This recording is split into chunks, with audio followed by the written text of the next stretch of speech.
The casket is small. Too small. That's my first coherent thought as they lower Caleb into the ground. My 9-year-old son's final resting place. My hands won't stop trembling. I've tried pressing them against my black dress, gripping them together until my knuckles turn white, even shoving them into my pockets. Nothing works. The tears flow endlessly, silent rivers down my cheeks that I no longer bother wiping away. My stomach knots with each mechanical whir of the pulley system lowering his casket, and my knees threaten to buckle beneath me. The cemetery worker nods at me, waiting for some signal that I'm ready for this moment. I'll never be ready. 8 months ago, the doctors finally named the monster stealing my son's strength. Rare blood disorder, they said, as if labeling it might make it less terrifying. Caleb took the news better than I did, his small face serious but determined as the doctor explained the treatments. "Will it hurt?" he asked, his voice steady. "Sometimes," the doctor answered honestly, "but we'll do everything we can to help." He never complained through 8 months of needles, transfusions, medications with names I could barely pronounce. Even when his small body was ravaged by fevers that left him shaking beneath hospital blankets, he'd look up at me with those eyes so much like his father's and say, "I'm okay, Mom. Don't worry. Amazade." Now I stand alone beside his grave, the ache of their absence, a physical pain as sharp as the loss itself. My parents, who should be standing beside me. My sister Victoria, who promised she'd always be there for us.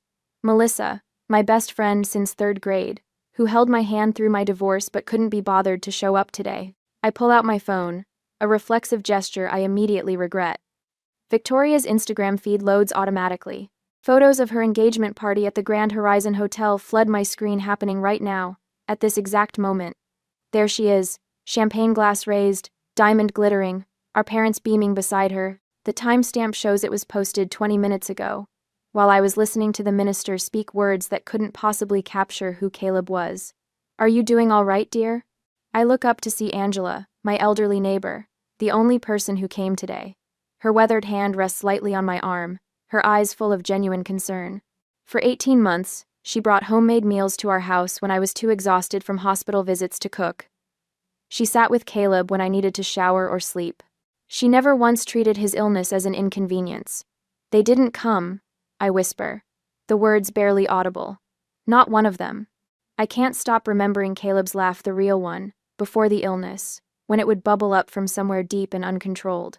How he'd declare at 7 years old that he was going to become a doctor to fix kids like me someday.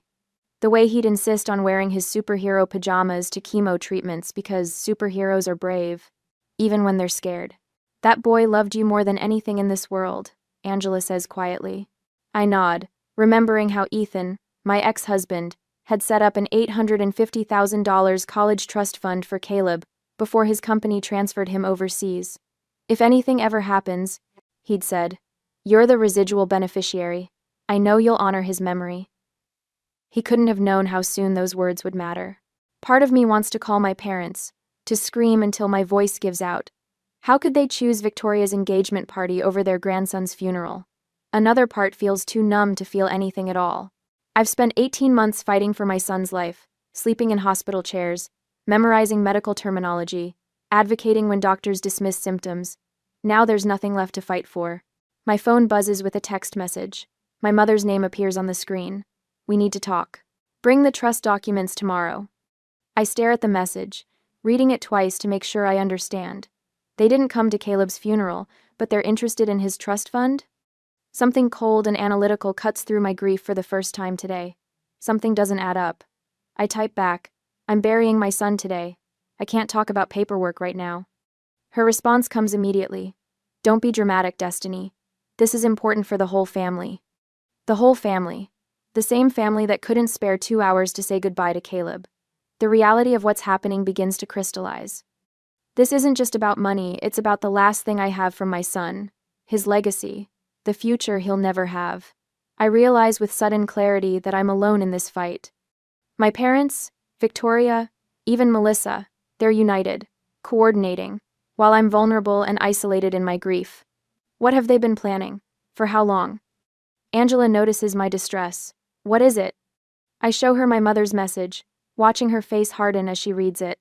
"Oh dear," she says softly. "They can't possibly think." I turn off my phone completely. Whatever they want, it can wait. This moment belongs to Caleb.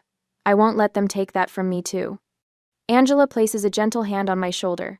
You're not alone, dear. I'm here. The cemetery worker approaches hesitantly. I'm sorry, but we need to finish the service. I look at Caleb's casket, suspended above the open earth. Am I supposed to walk away now? Leave him here alone? My body feels frozen, unable to take that first step away. Angela steps forward.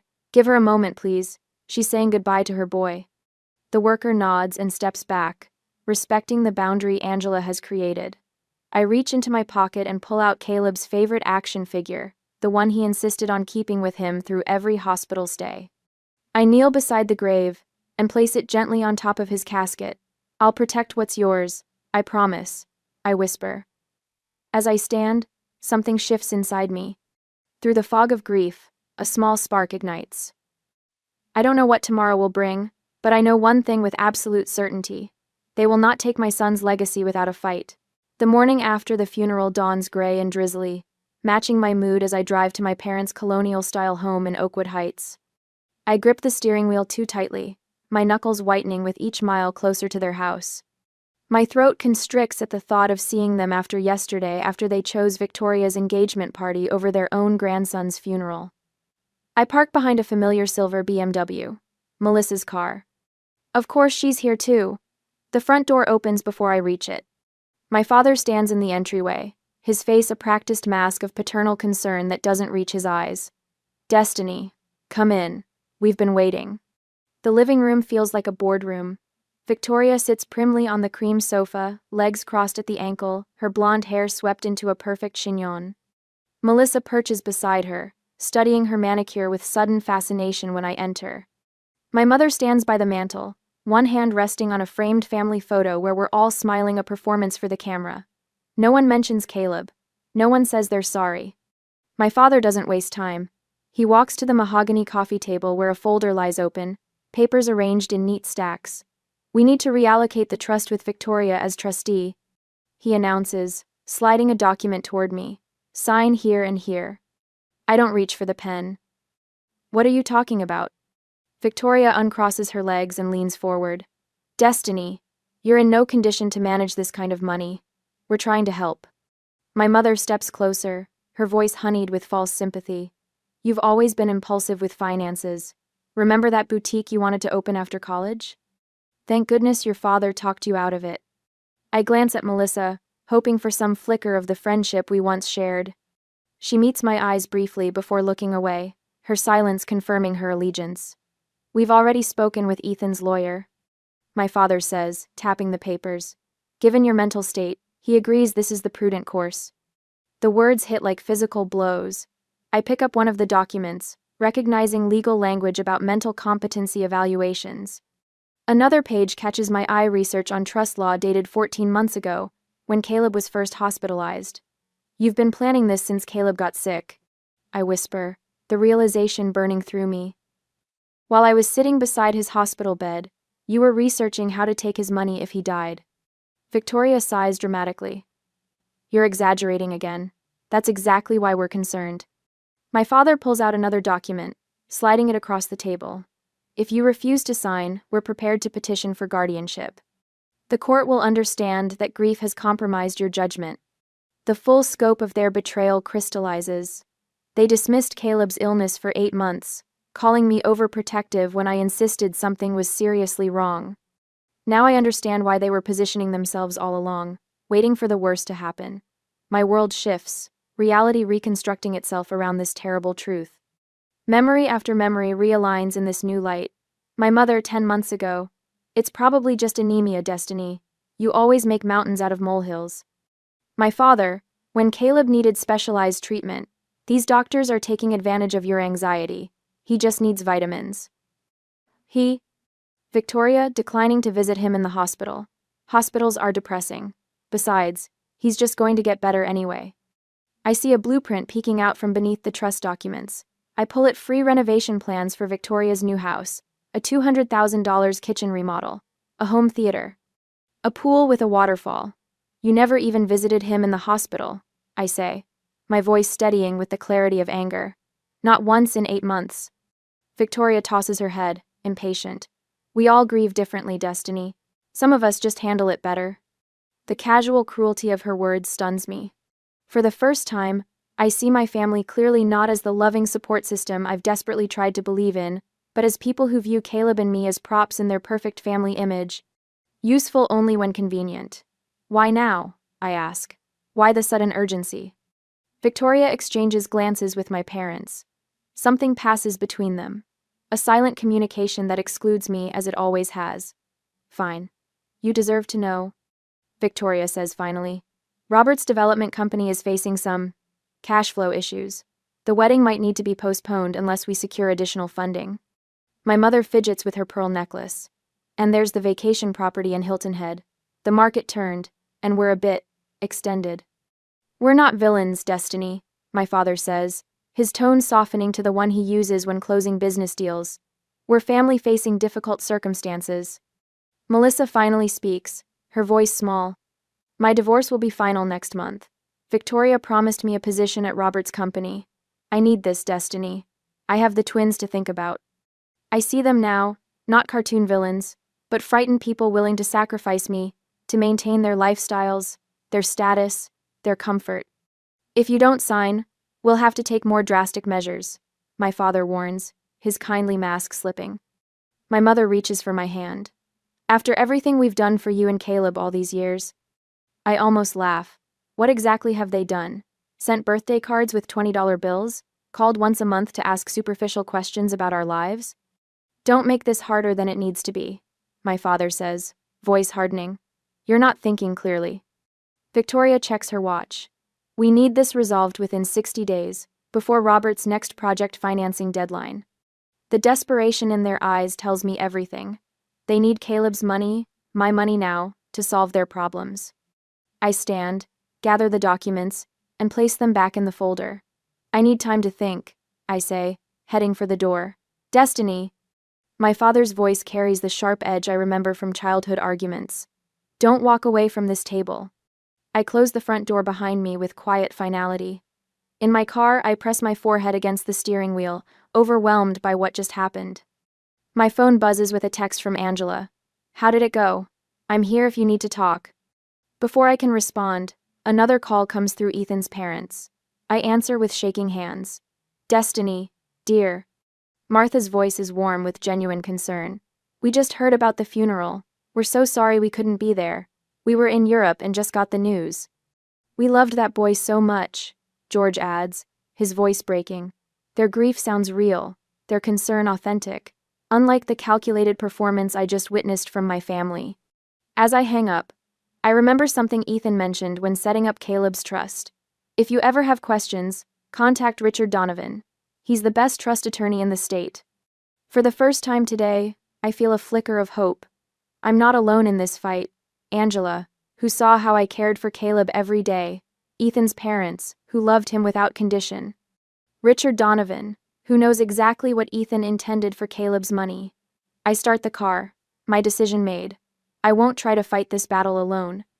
I reach for my phone and find Richard Donovan's number in my contacts. Mr. Donovan's office? A receptionist answers. I need to speak with him immediately, I say, surprising myself with the steadiness in my voice. It's about the Caleb Walker Trust. That same day, the law office of Richard Donovan gleamed with polished wood and leather-bound books. I clutch my folder of documents so tightly my knuckles turn white. After 2 sleepless nights researching trust law online, I'm still not sure I understand what rights I have or how my family could attempt to take Caleb's legacy from me. Richard rises from behind his mahogany desk when his assistant shows me in.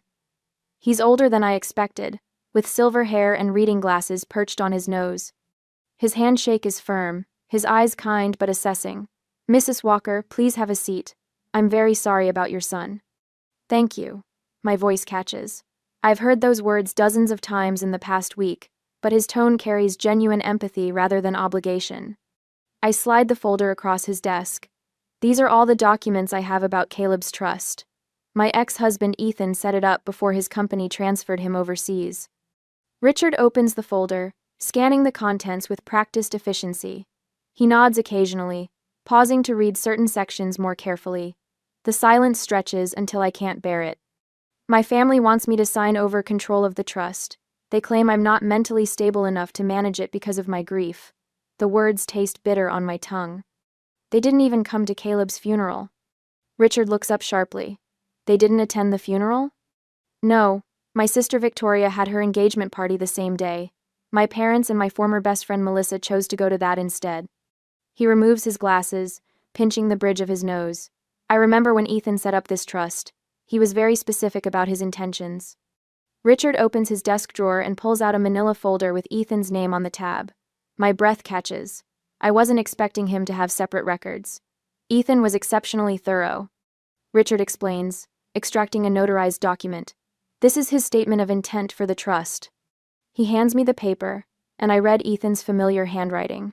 This trust is to secure Caleb's future, and if the worst happens, to provide for Destiny, who sacrificed everything for his care. Tears blur my vision. Even from across the ocean, Ethan had prepared for this possibility. Had seen what I couldn't bear to acknowledge. There's more, Richard says, turning his computer monitor so I can see it. These are phone records from our office over the past year.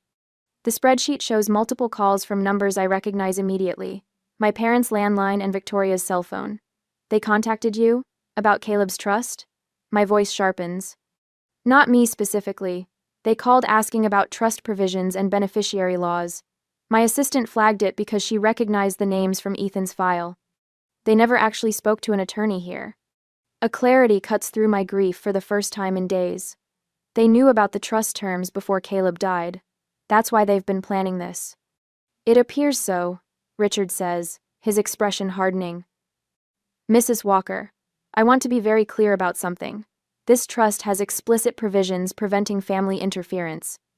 Ethan built in multiple layers of protection specifically to ensure the funds would go to Caleb or to you as the residual beneficiary. They have no legal standing to challenge this. The trust is ironclad. The weight pressing on my chest lightens slightly. So they can't take it? Not legally, no. But they might try other tactics, claiming you're mentally unfit due to grief, for instance. I think of my mother's dismissive text message at the funeral, Victoria's cold calculation, my father's uncomfortable silence as they presented papers for me to sign. So I don't need to fight them for the trust, I say slowly, the pieces coming together. I just need to prove their intentions. Richard's eyes narrow thoughtfully. That would certainly strengthen your position. Do you have any documentation of their attempts to gain control? I pull out my phone, showing him my mother's text messages from the funeral day. His eyebrows rise as he reads. This is extremely helpful, he says. Now, I suggest we arrange a meeting with your family. On your terms, in a public place. 2 days later, I sit at a corner table in Riverside Coffee, a manila envelope placed deliberately in front of me. The shop bustles with afternoon customers, exactly as I'd hoped. Richard's advice echoes in my mind. Public places discourage scenes. Control the narrative from the beginning. Ask. Angela waits in her car across the street, ready if I need backup. Richard is on standby for a call. For the first time since Caleb's diagnosis, I don't feel completely alone. My family arrives together, Victoria leading the procession in designer sunglasses, my parents following like attendants. Melissa trails behind, avoiding my eyes. They take seats around the table without ordering drinks, clearly expecting this to be brief.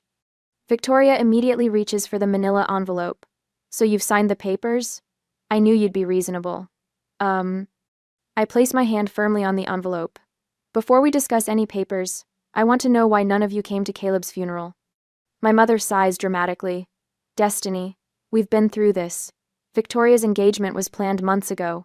We couldn't cancel everything on such short notice. It was your grandson's funeral, I said quietly. And we grieved in our own way, my father replies, glancing nervously at nearby tables. Everyone processes loss differently. I open the envelope and slide out several photos, screenshots from Victoria's Instagram, time-stamped during Caleb's funeral. Champagne glasses raised, diamond ring flashing, everyone laughing. While I was burying my son, you were drinking champagne and laughing. My voice remains steady, but people at nearby tables glance over. Victoria's face flushes. You're taking those out of context. That's not fair. I pull out a second document from the envelope, the notarized trust terms with no amendment without grantor consent, highlighted in yellow. Ethan made his intentions very clear. This money is Caleb's legacy to me. My father reaches for the papers. Let me see that. I pull them back before he can grab them. I've spoken with Richard Donovan. He has Ethan's original statement of intent. The trust cannot be modified, transferred, or accessed by anyone but me. Victoria's carefully composed expression cracks. You don't deserve that money. You'll just waste it. Her voice carries. Several customers turn to stare. Lower your voice, my mother hisses. Why? I ask, looking directly at Victoria. Are you worried people will hear how you tried to take advantage of your grieving sister? How you couldn't be bothered to attend your nephew's funeral but want his college fund? Victoria stands abruptly. This is ridiculous. We're trying to help you. I don't need your kind of help, I say, gathering the papers back into the envelope. I'm not signing anything. Ever. My father leans forward, voice low and threatening. You're making a mistake, Destiny. We can make things very difficult for you. You already have, I reply, standing. For my entire life. But not anymore. I walk out, feeling their stares burning into my back. Outside, Angela waits in her car, window rolled down. When I slide into the passenger seat, she gives me a proud smile. You stood up to them. Good for you. My phone rings, Richard calling for an update. How did it go? He asks when I answer. Do we need to prepare for immediate legal action? I describe the confrontation while Angela drives us away from the coffee shop. Richard listens carefully, then confirms we're in a strong position legally. They'll likely try something else, he warns. But you've established boundaries, which is critical. After we hang up, another call comes through, Ethan's parents. They offer to fly in from Arizona to testify about Ethan's intentions if needed. We always knew Caleb's care was your priority. Ethan's mother says, We'll support you however we can. A text message follows from Mark, my former co-worker who visited Caleb regularly during his hospital stays. Angela told me what's happening. Whatever you need, I'm here.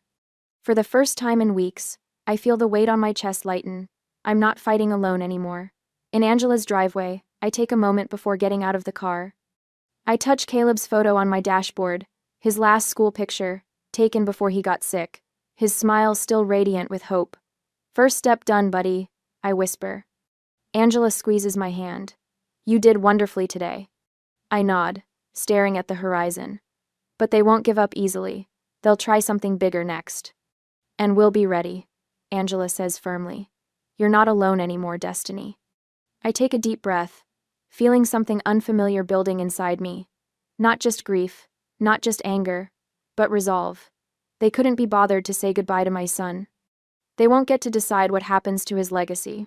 3 days after the coffee shop confrontation, I spread documents across Richard Donovan's mahogany desk, my hands steady as I arrange them into neat piles.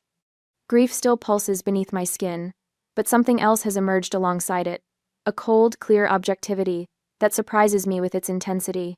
They'll file for guardianship, Richard says, tapping a finger against a legal brief. His office smells of leather and old books, the kind of place where battles are planned rather than fought. They'll try to prove you're mentally unfit due to grief. It's their clearest path to the trust. I nod, studying the timeline. I've created 18 months of Caleb's illness mapped out in excruciating detail. Victoria never does her own dirty work. She'll use Mom and Dad as the petitioners, maybe even Melissa. Smart observation. Richard says, genuine respect in his voice. We need to document every interaction since Caleb's diagnosis, every hospital visit you made, every appointment they missed. I pull out my phone, opening my calendar. I have records of all appointments. I can prove I never missed a single one. My voice catches slightly. Not even the day after Ethan left abroad. Richard makes a note. And your parents? Victoria? 0 visits. Not when he was diagnosed. Not during the 3 weeks he spent in isolation after the bone marrow treatment failed. The memory stings, but I push through it. Not even when the doctors told us there was nothing more they could do. Document it all, Richard says. We don't move yet. We prepare. We gather evidence. We anticipate their attack. When they come, and they will, we'll be ready. I run my finger along a hospital bill, remembering how I'd learned to decipher medical codes and challenge insurance denials. How I became Caleb's advocate when no one else would. 8 months of treatments and not one visit from them. Not one. Richard leans forward. Destiny, I need you to understand something. This isn't just about proving you're mentally competent. It's about proving they never cared about Caleb, only his money. The words hurt, but the truth in them steadies me. Then that's exactly what we'll prove. Over the next hour, we sort through financial statements showing my meticulous handling of Caleb's medical expenses. Richard brings in a notary to witness my signing of affidavits. The preparation feels like building armor, each document another plate of protection around Caleb's legacy. They'll claim your grief makes you unstable. Richard warns. We need to counter that narrative before they can establish it. Angela has kept a journal, I say, surprising myself with this knowledge. She documented every time she helped with Caleb during his illness. She told me yesterday. Richard nods approvingly. Perfect. A neutral third party's observations will carry significant weight. I pull out my notebook. I've also contacted Caleb's primary oncologist and his school teacher. Both are willing to provide character statements. Excellent, Richard says. Now, what about Ethan? His intention when creating the trust could be crucial. I called his parents last night. They're coordinating with his attorney to document his original intentions. The words come easily now, each strategic move clear in my mind. And I've installed security cameras at my house. If they try to confront me again, it'll be documented. Richard makes a note. I'm consulting with Dr. Elizabeth Warner tomorrow. She's a psychiatric expert who can evaluate you and counter any mental fitness challenges they might bring. I hesitate before sharing my next thought. I've been collecting screenshots. Every time they dismissed Caleb's illness as nothing serious. Every text where they claimed I was overreacting. My voice hardens. They created a pattern of minimizing his condition, while simultaneously planning to take his trust fund. That's exactly the kind of evidence we need, Richard says quietly. Not just to defend you, but to expose their motives.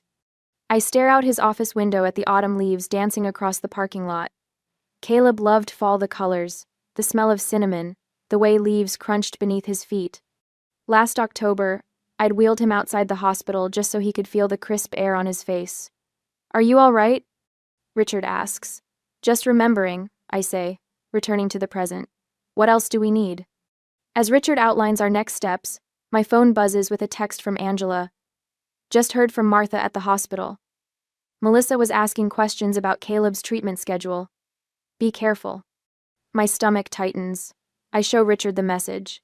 They're gathering ammunition, he says grimly. Melissa would have access to information about when you were at the hospital, your emotional state during treatment. She's signed something, hasn't she? The realization hits me like a physical blow. An affidavit claiming I was unstable during Caleb's illness. Richard's silence confirms my suspicion. She was my friend since 3rd grade, I whisper, the betrayal cutting deeper than I expected. She held my hand through my divorce. Victoria is recruiting anyone with inside knowledge of your life, Richard says gently. It raises the threat level considerably. I remember now Melissa's increasingly infrequent visits as Caleb's condition worsened, her uncomfortable expression when I broke down after a particularly devastating prognosis, the way she'd stopped meeting my eyes in those final weeks. She'll claim she witnessed erratic behavior, I say, my voice hollow. And she wouldn't be entirely wrong. I did fall apart sometimes. Who wouldn't? For the first time since our strategy session began, doubt creeps in. Maybe they're right. Maybe I am falling apart. I glance at my trembling hands. Look at me. Don't, Richard says firmly. This is exactly what they want to make you doubt yourself. My phone buzzes again. Angela. Coming by Richard's office. Found my journals. You need to see these. 30 minutes later, Angela walks in, carrying a stack of notebooks. Her silver hair is neatly pinned back, her eyes fierce with protective energy. Melissa can say whatever she wants, Angela announces, placing the journals on Richard's desk. But I documented everything. Every day you spent at that hospital. Every night you sat up with Caleb when he couldn't sleep. Every meal I brought because you wouldn't leave his side. She takes my hands in hers. Don't let them make you doubt yourself, Destiny. That's exactly what they want. The warmth of her hands steadies mine. I look from Angela to Richard, then to the mountain of evidence we've accumulated. My son's legacy protected by truth, documented fact by documented fact. You're right, I say, straightening my shoulders. I need to prepare for character assassination, not just legal challenges. As I organize Angela's journals into our evidence pile, I realize we're building more than a legal defense.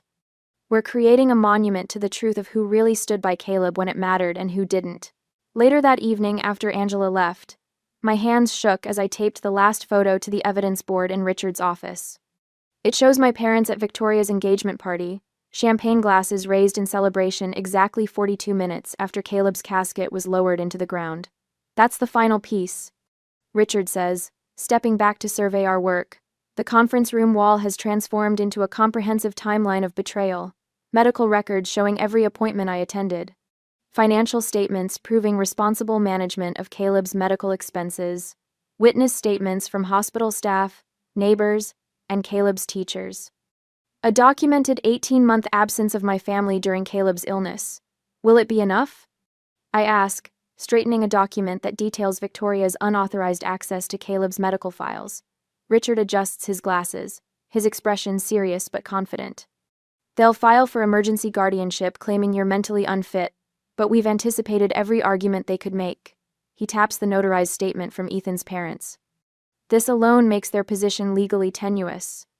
I trace my finger along the timeline we've created. 8 months of hospital visits, countless nights sleeping in uncomfortable chairs beside Caleb's bed. The treatments, the hopes, the setbacks, all documented with meticulous care. I never thought I'd need to prove I was a good mother. I whisper.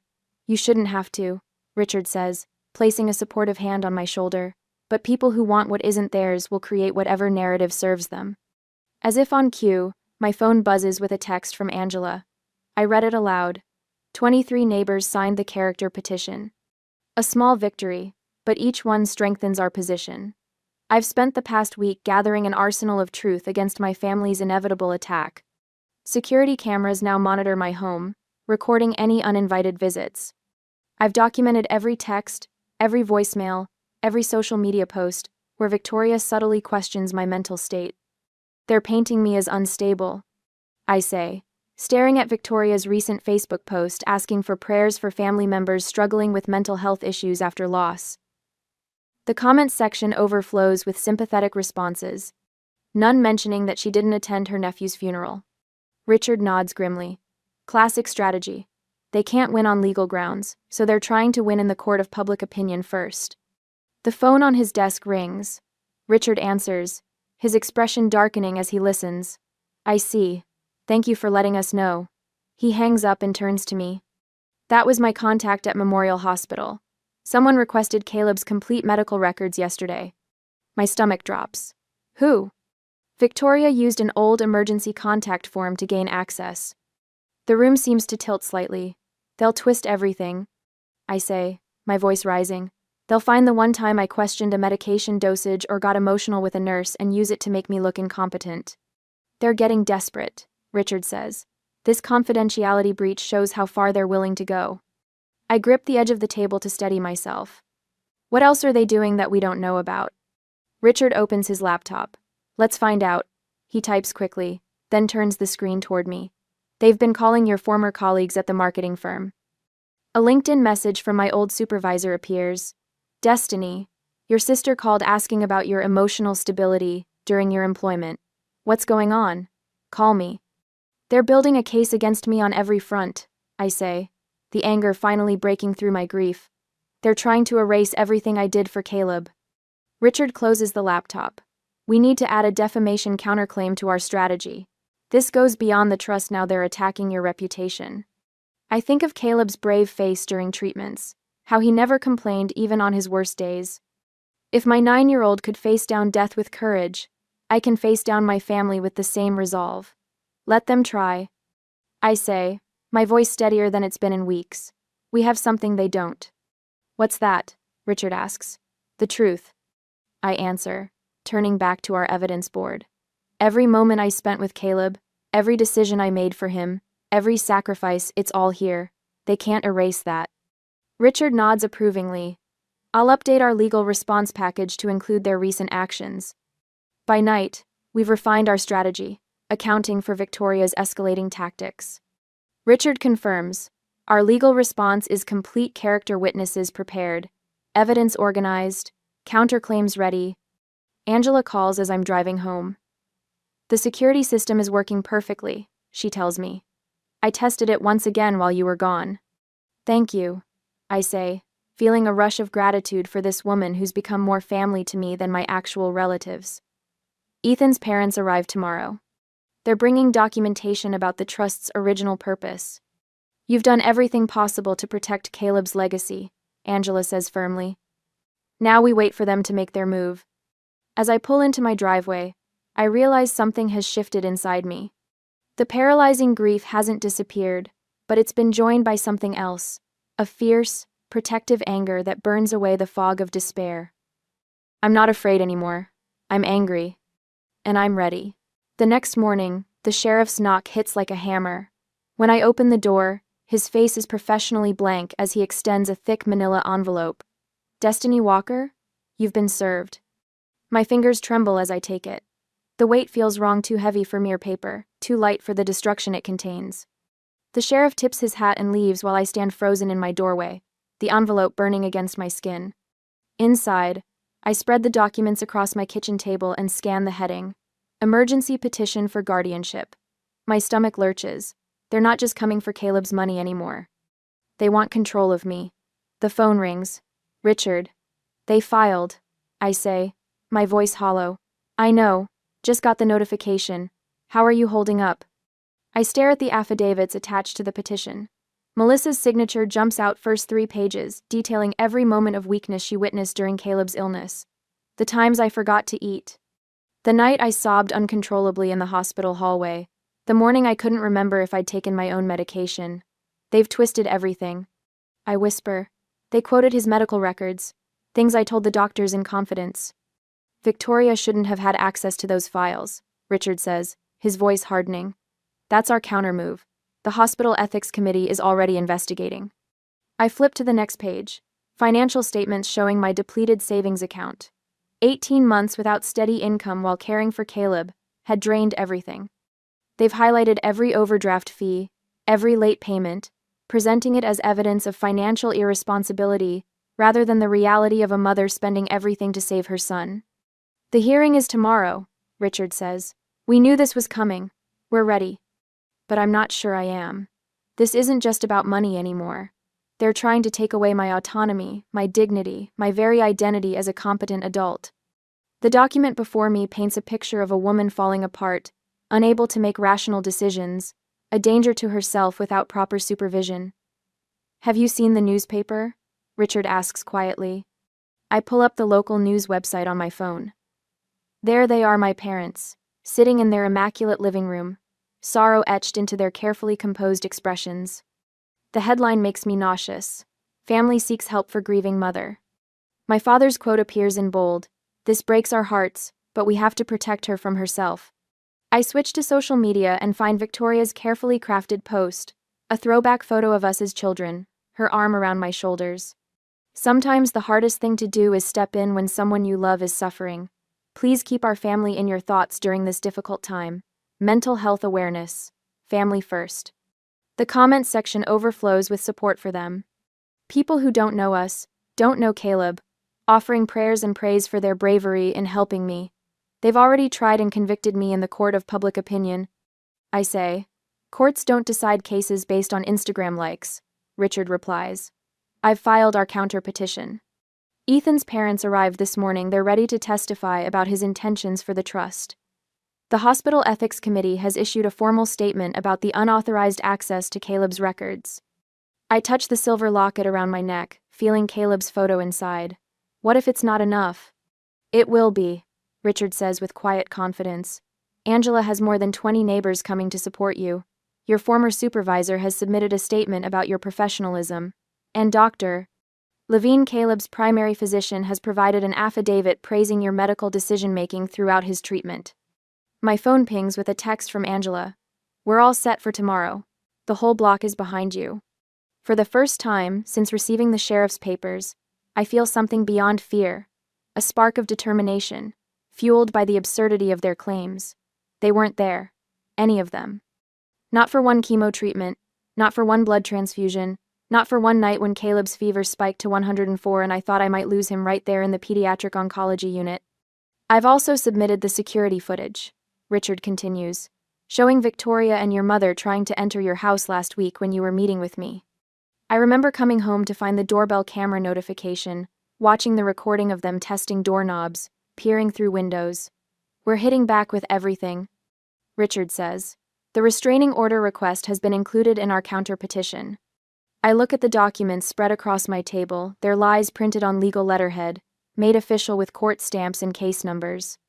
Tomorrow, a judge will read these words and make decisions about my life based on them. Get some rest, Richard advises. Tomorrow's going to be intense. But rest doesn't come.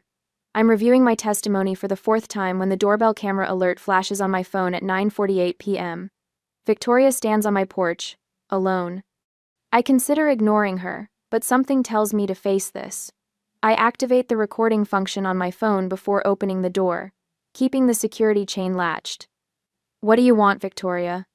She looks different than at the coffee shop confrontation, softer somehow, her expression concerned rather than confrontational. If I didn't know better, I might believe she actually cares.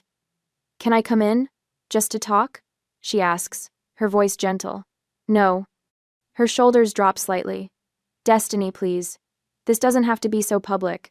So ugly. You made it public when you gave that interview.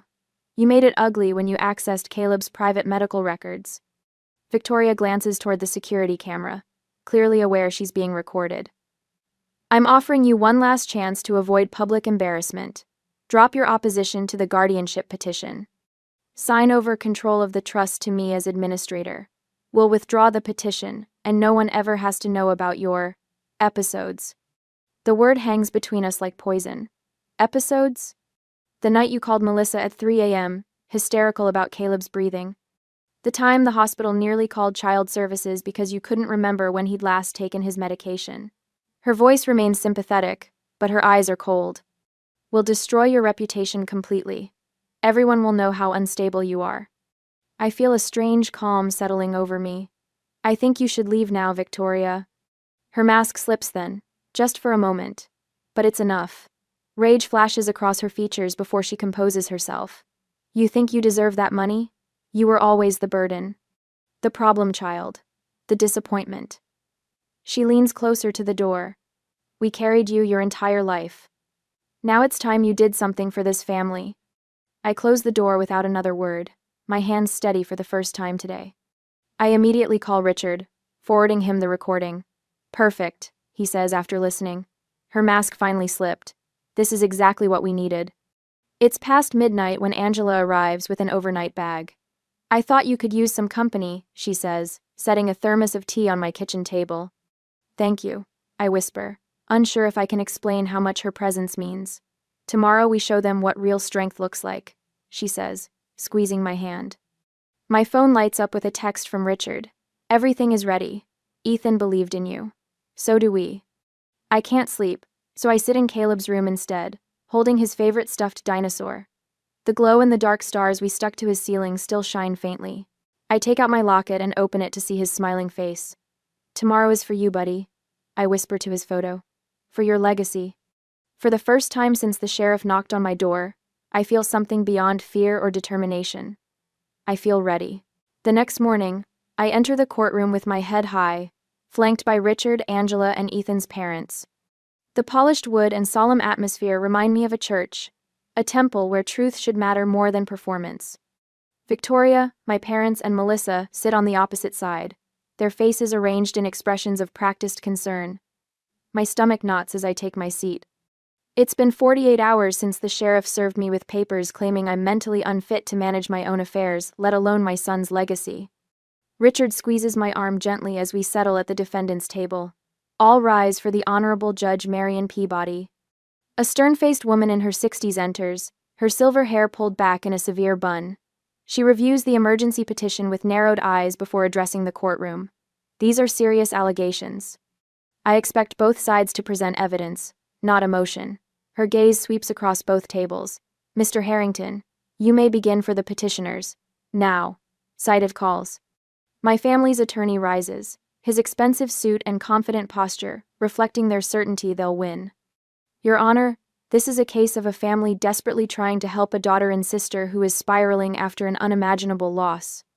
He walks toward the bench, presenting documents with practiced solemnity. Miss Walker has exhibited concerning behaviors since her son's passing. Erratic financial decisions. Isolation. Refusal to accept help from those who love her most. I clench my fists under the table as he continues painting me as unstable and dangerous to myself and Caleb's money. When Melissa takes the stand, my chest tightens. Destiny changed during Caleb's illness. She testifies, avoiding my eyes. She became obsessive about treatments, paranoid that doctors were missing something. She'd call me at 3 a.m, hysterical. The memory of those nights slashes through me sitting beside Caleb's hospital bed, terrified as his fever spiked, reaching out to someone I thought was my friend. My isolation wasn't paranoia, it was abandonment by the people testifying against me now. My mother takes the stand next, dabbing at tears that appear on command. We're heartbroken watching her self-destruct. This isn't about money, it's about protecting our daughter when she can't protect herself. The judge's expression softens at my mother's performance. A cold wave of fear washes over me. She's buying their act. Then Richard stands, and everything shifts. Your Honor, what we're witnessing today is not concern, but calculation. His voice fills the courtroom with quiet authority. Miss Walker hasn't self-destructed, she's been systematically targeted by family members who abandoned her during her son's illness but suddenly appeared when they learned of his trust fund. He begins methodically dismantling their case, presenting complete hospital records that chronicle every appointment I attended, every treatment decision I researched and approved, every night I slept in a hospital chair. Now I'd like to call Miss Catherine Winters, Hospital Records Administrator. A middle-aged woman with kind eyes takes the stand and confirms what Richard suspected. Our system shows Miss Victoria Walker accessed Caleb's complete medical records 2 weeks ago, using an outdated emergency contact form. This constitutes a serious privacy violation. Victoria shifts uncomfortably in her seat as whispers ripple through the courtroom. Angela testifies next, her steady voice carrying decades of wisdom. I watched Destiny care for that boy every single day. When he couldn't keep food down, she researched what might help and stayed up learning to prepare meals that wouldn't make him sick. When he was scared about treatments, she created superhero stories to help him understand what was happening. Her eyes find mine. I never once saw her falter. Ethan's father, Robert, takes the stand next. Though we've never been close, his testimony is clear and certain. My son established this trust with explicit instructions. He told me, Dad, if anything happens to Caleb, Destiny gets everything. She's sacrificed her career, her savings, everything to give him the best care possible. She'll honor his memory better than anyone. The judge's expression has changed, her eyes sharper, more focused on my family now. Your Honor, Richard says, I'd like to present one more piece of evidence. He plays the security recording from last night, Victoria's unannounced visit to my home. Her voice fills the courtroom. We'll destroy your reputation completely. Everyone will know how unstable you are. My calm response follows. I think you should leave now, Victoria. Victoria's true colors emerge in her next words. You think you deserve that money? You were always the burden.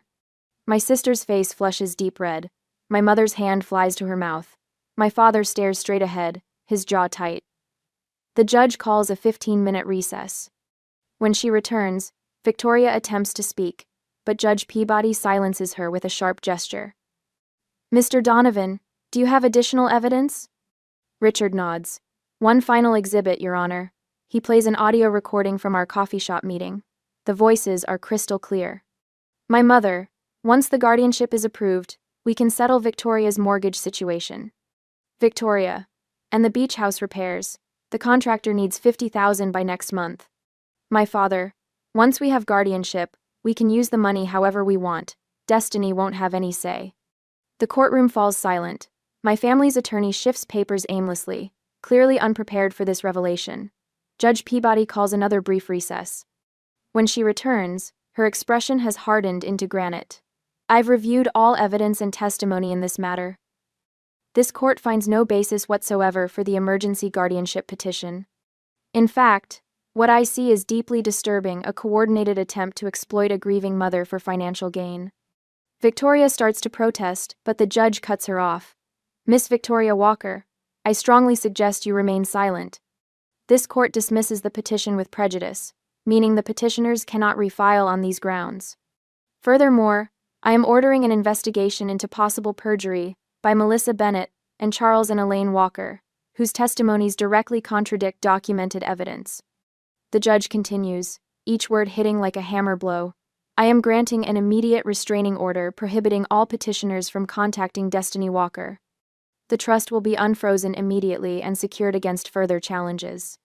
Victoria's composure finally cracks. Her face contorts as she tries to maintain dignity while her plans crumble. My mother begins crying real tears this time. My father stares ahead, his expression frozen in disbelief. Miss Walker? The judge says, looking directly at me. This court finds you have acted with remarkable strength and clarity during an unimaginable loss. Your son would be proud of how you've protected his legacy.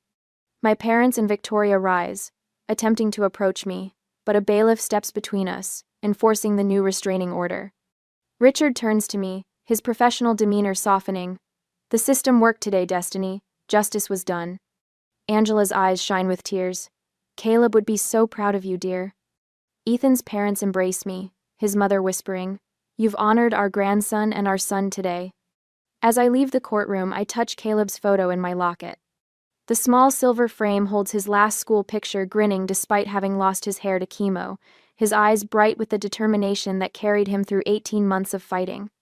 Reporters wait outside, microphones extended. A month ago, I would have ducked my head and hurried past. Today, I stop. Mrs.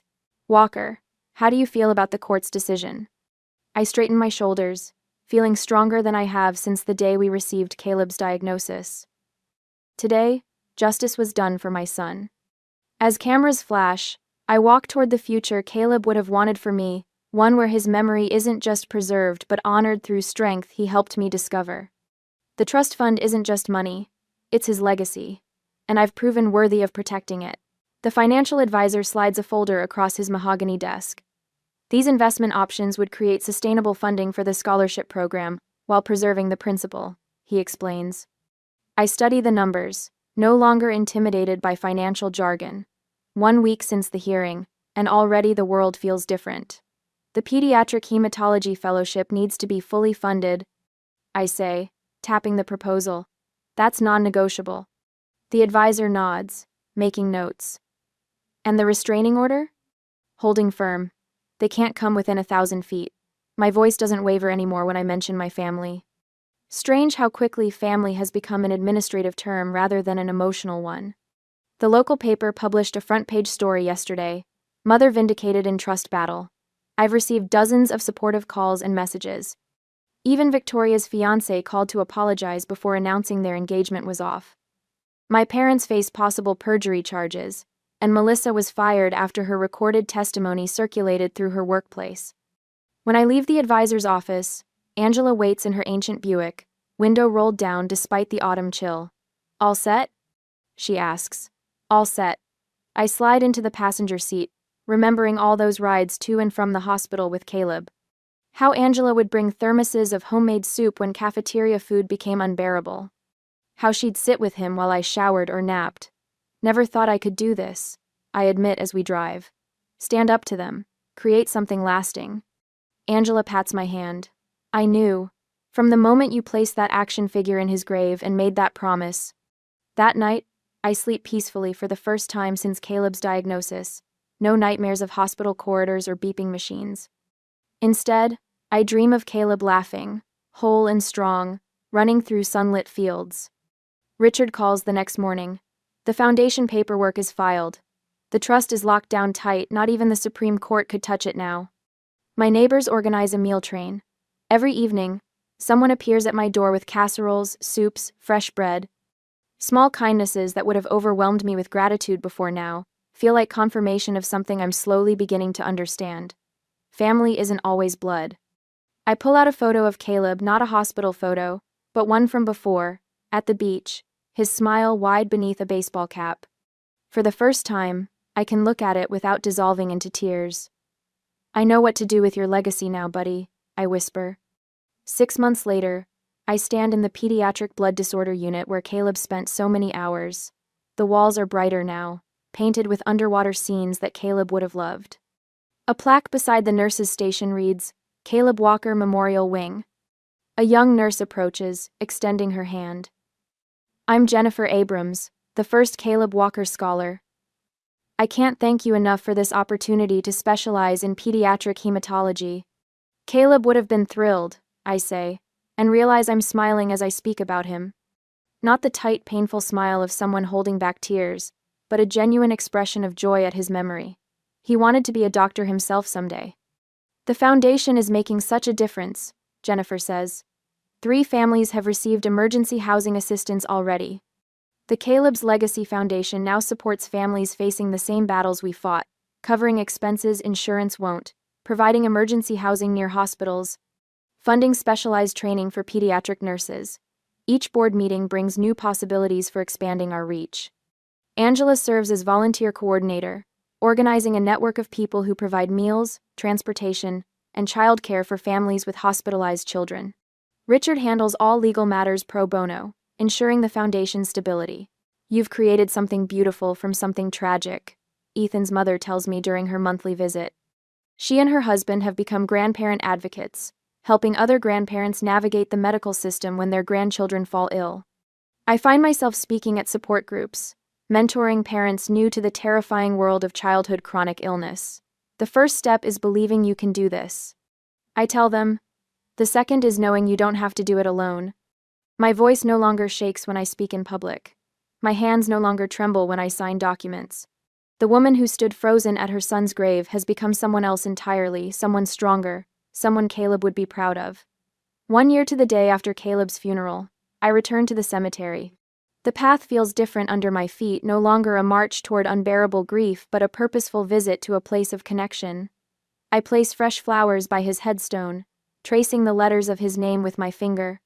The morning sun warms the granite. Excuse me, a voice calls. A woman approaches with a little girl around 7, holding her hand. Are you Destiny Walker? I nod, standing to greet them. I'm Sarah Mitchell. This is my daughter, Emma. The woman's eyes shine with unshed tears. Emma was diagnosed with the same condition as your son last year. The specialist funded by your scholarship program found a treatment protocol that worked when nothing else would. Your son's legacy saved my daughter's life. Emma steps forward, shy but determined. Thank you for helping me get better. I kneel to her level, seeing in her face the future Caleb never had. You're very welcome, Emma. Standing again, I share Caleb's story not with pain but with pride. Fighting for his legacy transformed me, I explain. I found strength I never knew I had. Sarah listens intently. The foundation is expanding? Yes. We're funding research into rare blood disorders starting next quarter. Angela's joining the board officially, and Richard's structuring the research grants. Ethan's parents are heading up the grandparent advocacy program.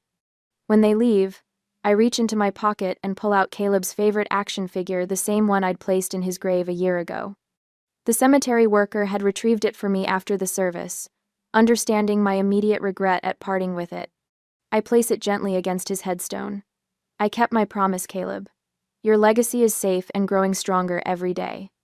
Standing in the same spot where I once felt utterly abandoned, I'm surrounded by the presence of those who've become my true family, not bound by blood but by something stronger. Choice, loyalty, and love. The family that matters isn't always the one you're born into, I say softly to Caleb. It's the one that stands beside you when you need them most. Angry.